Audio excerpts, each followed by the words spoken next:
wukufnya dan ada yang khutbah wukufnya, ya. Jadi pertama itu kita nanti akan dengarkan khutbah wukuf, ya. Kemudian nanti kita akan laksanakan sholat zuhur dan asar. Nanti selesai sholat itu kita zikir wukuf, ada di buku panduan itu. Nah, tapi lebih dari itu Pak, kalau sudah selesai misalnya zikir wukuf, doa segala macam, ya sudah kita doa sendiri-sendiri lagi. Ya, doa sendiri-sendiri lagi. Doa semau-mau kita minta. Gitu ya, sama Allah. Minta ampunan, diberikan rezeki yang halal dan seterusnya seperti itu. Nah, itu untuk untuk wukuf di Arafah. Bapak Ibu sekalian yang saya hormati, walaupun waktunya itu sampai 10 fajar, waktu wukuf itu, kita tidak sampai dengan waktu subuh di situ. Karena sore itu menjelang maghrib, biasanya itu sudah mau dievakuasi lagi. Menjelang maghrib atau sesudah maghrib. Kemana kita setelah di Arafah itu? Ke Musdalifah. Satu kloter ini diangkut, ya, berbarengan dengan beberapa bis ke Musdalifah. Musdalifah itu Bapak Ibu sekalian, ya, Musdalifah itu lapangan terbuka, tidak ada tenda. Jadi atapnya langsung langit, lantainya langsung bumi. Ya. Jadi sejauh mata kita memandang di Musdalifah, sejauh itu pula lautan manusia. Jutaan kan, pakaiannya sama, ya, putih semua, pakaian ihram sama, ya. Di Musdalifah itu. Jadi kalau kita lihat yang demo kemarin itu di mana, di MK itu 1000-2000 orang, itu sudah kelihatan ramai betul, sekalian. Ini di Musdalifah lebih dari itu. Ya, jutaan manusia malam itu semuanya mau mabit di Musdalifah. Mabit itu artinya bermalam atau istirahat. Nah, apa yang kita lakukan di Musdalifah? Istirahat aja, kita duduk-duduk segala macam malam di luar. Nah, tapi kita di Musdalifah itu juga diminta untuk ngambil batu kerikil. Batu kerikil jumlahnya berapa?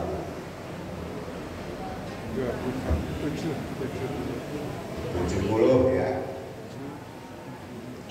70. Kalau untuk nafal sani 70. Kalau dia mau nafal awal 49. Ya, ada nafal sani, ada nafal awal ya. Kalau nafal awal itu sampai tanggal 12 Bapak sekalian, dia kembali lagi ke Mekah. Tapi kalau nafal sani kita sampai tanggal 13 di Mina gitu. Ya, di hari ketiga nanti selesai kita pelontar. Tanggal 13 itu baru kita pulang ke Mekah. Nah, Bapak Ibu sekalian, dievakuasi kita. Jadi di mabit di Musdalifah itu waktunya boleh sampai dengan tengah malam. Jadi kalau sudah lewat jam 12:10 menit, 12:15 menit malam itu kita sudah boleh keluar dari Musdalifah untuk menuju ke mana? Ke Mina. Ya, ke Mina. Kalau biasanya sih orang-orang kita itu diangkutnya sekitar jam 2, jam 3 ke Mina ya. Nah, sampai Mina itu hampir sama dengan Arafah, ada tendanya, tapi dia permanen. Ya, tendanya lebih bagus. Kalau di Arafah tadi nggak permanen, tapi kalau di Mina itu tendanya permanen. Tapi kapasitasnya sama. Ya, nanti kita masuk ke situ sudah disiapkan tenda, diatur oleh petugasnya. Ini rombongan 1, ini rombongan 2, ini rombongan 3 dan seterusnya seperti itu. Ada yang dipisah juga ya, dipisah tendanya. Misalnya yang laki-laki ini, yang perempuan itu. Kalau dia satu tenda perempuan laki itu biasanya juga pakai tirai ya, pakai segala macam gitu ya, seperti itu. Nah itu di Mina sekalian ya. Nah berarti kita ini sudah tanggal 10 ya, 10 pagi, 10 subuh. Jadi tanggal 8, Bapak sekalian, tanggal 9 wukuf itu sudah kita lalui. Sekarang ini tanggal 10 pagi, 10 Zulhijjah pagi, kita sudah ada di Mina. Ingat ya, berarti itu 3 hari kita berpakaian ihram. Dari tanggal 8, 9, 10 kita berpakaian ihram semua, Pak. Nah, gitu ya. Nah, sampai Mina Bapak sekalian, masuk ke tenda, kita letakkan barang-barang kita di tenda, kemudian kita siap-siap hari itu juga ya. Tanggal 10 itu pagi itu juga kita langsung untuk menuju tempat melontar. Ya. Tempat melontar di Jumarot, ya. Ada di sana ada 3 tempat melontar, Jumroh Ula, Jumroh Wusta, dan Aqobah, Jumratul Aqobah. Nah, hari pertama ini Bapak sekalian, yang dilontar itu hanya Aqobah. Jadi kalau ada 3 misalnya tiang sana itu yang Panji ya, itu ulanya. Kemudian yang kedua Wusta, nah yang ketiga Aqobahnya. Nah, hari pertama kita datang itu melontar itu hanya untuk Aqobah. Dan berdoa juga ya kepada Allah, mudah-mudahan tenda kita ke tempat melontar itu tidak terlalu jauh. Kita berdoa mudah-mudahan berada di wilayah Al-Tulisan ya. Ya sekitar 3 kilo atau 3,5 kilo ya. Jadi kalau pulang balik sekitar 7 kilo. Itu yang terdekat seperti itu ya. Tapi kalau kita dapatnya di Mina Jadid gitu, oh ada yang 9 kilo, ada yang 8 kilo ya. Nah, lagi-lagi Bapak sekalian, ya gak capek lah namanya rame-rame, bukan kita aja, semua sama mau melontar. Nah, yang tidak kuat ini ya, bukan yang lansia saja, masih muda juga. Kalau misalnya dia memang posisi badannya isinya tidak kuat, lemah, tidak usah melontar, wakilkan saja ya. Kita wakilkan kepada siapa? Kepada siapa saja ya. Dan 1 orang itu bisa mewakili 2, bisa mewakili 3 kalau untuk melontar ya. Yang lansia nggak usah lah. Saya dulu di tahun 2011-2012 bawa ibu juga, ibu saya bilang kalau saya itu biar saya yang mewakili. Nah, Bapak pun ya minta diwakilkan, minta pada Bapak siapapun diterima ya. Karena kita mewakili atau tidak orang itu kan kita tetap ke Jumroh juga. Nah, Bapak Ibu sekalian, begitu sampai ke Jumratul Aqobah itu tadi kita lontar ya. Lontarnya jangan sekaligus ya. Yang 7-7-nya bener-bener gua ini setan mau gua lemparnya ya. Sekaligus gitu. Lontarnya satu-satu ya, satu-satu. Nah, selesai melontar punya kita, kalau kita dititipkan atau diwakilkan, baru kita melontar yang lain. Sama juga ya, jangan gregetan ya, orang nitip terus lempar sekaligus saja lah. Nah, jangan juga ya, tetap satu-satu melontar ya. Nah, Bapak Ibu sekalian, hari itu selesai kita melontar Jumroh Aqobah, maka kita selanjutnya akan melaksanakan tahallul awal namanya ya. Tahallul awal, gunting rambut kita lagi ya, laki dengan laki, perempuan dengan perempuan. Nah, selesai tahallul awal itu kita pulang lagi ke tenda kita di Mina. Pulang di Mina, masuk ke Mina itu ke tenda kita sudah dalam keadaan boleh berganti pakaian kita tadi. Nah, selesai berarti ya, 8, 9, 10 kita berpakaian ihram. Setelah tahallul awal kita boleh ganti pakaian kita. Karena larangan-larangan ihram itu sudah tidak ada lagi kecuali 1 ya, bercampurnya antara suami dan istri. Kalau yang lain-lain sudah boleh tadi dipotong kuku mungkin apa cukur jenggot dan sebagainya ya, karena kita sudah tahallul. Nah, Bapak Ibu sekalian yang saya hormati, itu ketika kita berangkat ke Jumroh itu kan talbiyah, oh labbaik Allahumma labbaik labbaik la syarika lak labbaik. Tapi setelah kita melontar Aqobah, kita tidak lagi talbiyah.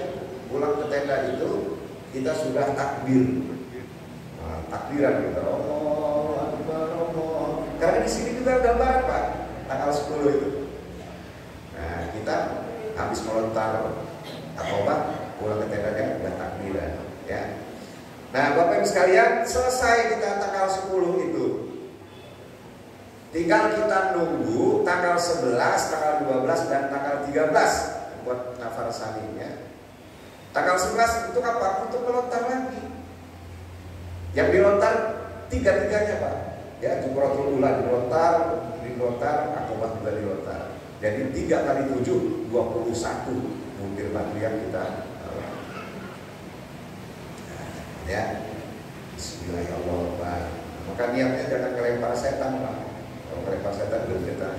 Tapi niatkan dalam hati kita melontar itu untuk melepaskan sifat-sifat setan yang ada di dalam diri kita. Itu ya. Nah tanggal 12 juga sama. Pokoknya di Mina itu nggak ada lagi gawe ya, cuma makan, tidur, sama melontar. Tanggal 12 kita nunggu melontar lagi. Nah ini yang tanggal 12 ini nafar awal yang mau pulang kembali ke Mekah sudah boleh ya.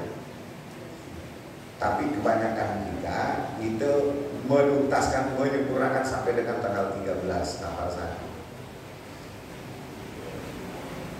Maka tanggal 13 nanti kita datang lagi ya pagi-pagi untuk melontar tiga-tiganya tadi. Selesai melontar pulang lagi ke tenda, kita langsung pulang ke Mekah. Tapi pakaiannya sudah tidak pakaian ihram lagi. Dari tanggal 8, tanggal 9, tanggal 10, 11, 12, tanggal 13. Ini sudah hari ke-6 Pak. Ya, kita melaksanakan rangkaiannya. Pulang lagi kita ke Mekah, pulangnya nggak langsung kita ke Masjidil Haram. Kita pulang dulu ke hotel kita, ya. Kita tempatkan barang-barang kita.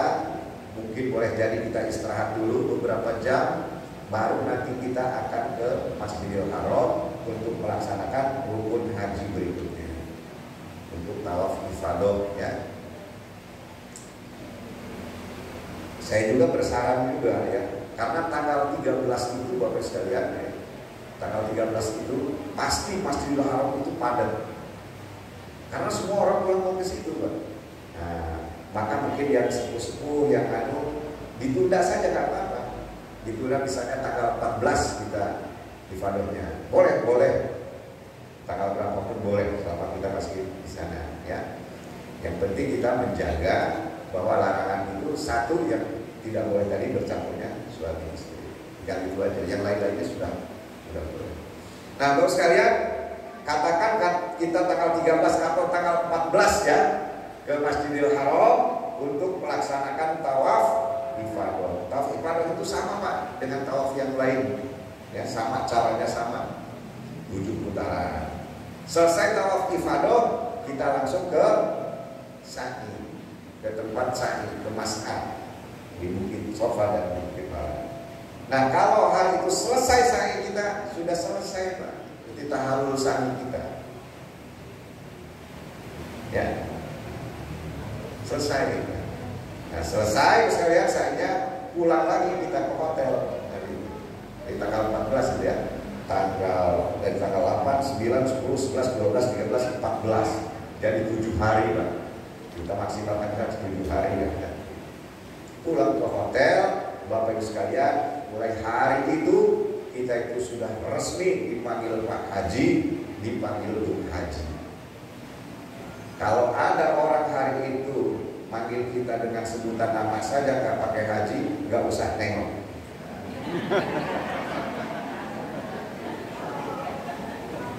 Atau pulang ke Indonesia ini, nyampe ke Lampung, nanti tahu-tahu ada undangan pesta, begitu dilihat namanya nggak ada gelar hajinya, nggak mau datang. Misalnya gitu ya, tidak boleh. Nah, Bapak Ibu sekalian, yang saya maksudkan ya, jadi waktu 7 hari inilah yang harus kita perhatikan betul supaya kita bisa menjaga kesehatan kita dan lain-lain sebagainya, gitu ya. Yang 7 hari, jadi selama 40 hari proses hajinya itulah ya, dari tanggal 8 sampai tanggal 13 atau 14, sekitar 6 sampai 7 hari itu waktu, dan kondisi fisik kita harus betul-betul fight waktunya, karena haji puncaknya ada di situ. Nah, itu ya. Nah, maka biasanya Bapak sekalian, apalagi yang datang agak belakangan ke sana, itu setelah selesai haji, itu masih ada waktu tunggu untuk pulangnya itu. Ada yang nunggu 10 hari, ada yang 7 hari. Nah, waktu tunggu setelah haji inilah yang kalau kita mau manfaatkan. Yang mau ziarah tadi ya. Nah, yang umroh sunnah ya silakan. Kemudian yang mau belanja juga silakan ya, cari oleh-oleh. Kan cukup 10 hari belanja itu kan. Kalau sehari habis 100 juta, kan 10 hari lumayan juga itu habisnya kan. Nah, selesai Bapak Ibu sekalian yang saya hormati. Ya kalau oleh-oleh sebenarnya Bu, nggak usah cari di sana nggak apa-apa. Ini sebelum haji udahlah ke bambu kuning apa ke teluk gitu kan. Kan gak ada yang tahu juga. Gitu. Jangan dibagi sekarang, baginya waktu kita pulang haji. Bilang dengan tetangganya, ini oleh-oleh pulang haji. Jangan oleh-oleh dari Mekah. Bohong gitu kan. Kalau oleh-oleh dari haji, memang mau dibaginya setelah haji kan gitu. Nah, ada yang belanjanya di teluk, di bambu kuning gitu. Sebab kalau nggak teliti, Bos sekalian, ini pernah ada kejadian, ada ibu-ibu yang borong sajadah untuk oleh-oleh. Orang biasa sajadah, tengah malam kita melihat, kita main ke kamarnya gitu, baru gitu. Begitu kita lihat itu sajadah itu made in Semarang, ada yang made in Bandung. Lalu ini barang-barang kita. Dia beli aja di sini kan, nyusahin gitu ya. Sebab apa Bu? Arab itu ya, Arab Saudi itu sejarahnya sejarah perdagangan. Jadi semua barang-barang kita itu juga ada di sana. Semua barang-barang luar negerinya itu, yang dari Prancis, dari Eropa dan segala macam itu ada di. Maka tidak heran saya bilang, jangan disangka orang yang karpetnya bagus itu punya Arab Saudi, bukan Pak. Itu banyak punya Turki, Mesir, itu ya. Coba ya mereka pulang haji beli karpet, beli apa segala macam. Coba lihat metinnya itu, kan ada mereka. Nggak ada yang Arab Saudi. Ya. Dan itu bisa dibelinya online sekarang ini ya, nggak harus pas kita haji. Itu bukan produksi ya, bukan. Arab Saudi itu bukan negara produksi barang kita, tapi dia mendagangkan. Nah, sejarahnya juga dulu begitu Pak. Maka Ka'bah itu dulu menjadi perlintasan perdagangan juga. Nah, Bapak Ibu sekalian, saya kira itu ya. Ada satu kewajiban lagi sebelum kita pulang ke Indonesia. Apa? Tawaf wada. Tawaf